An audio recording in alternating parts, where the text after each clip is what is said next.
In this video, we're going to take a look at how to change your Wechat ID.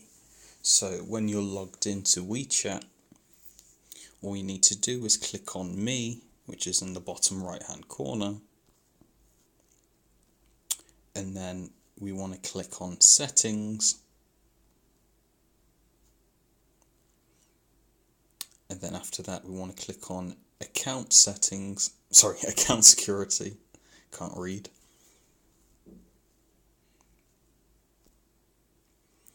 And then if you click on your Wechat ID,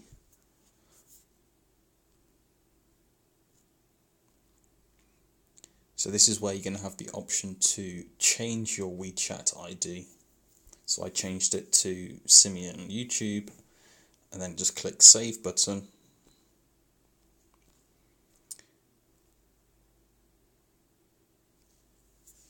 So it's just going to basically give you a confirmation, say that the Wechat ID can only be modified once. So are you certain that you want to change it to whatever name you've selected?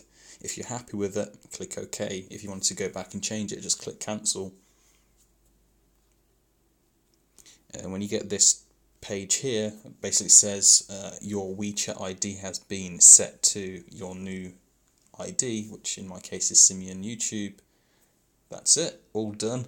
You've changed your Wechat ID. For more tutorials, please subscribe. See you in the next video.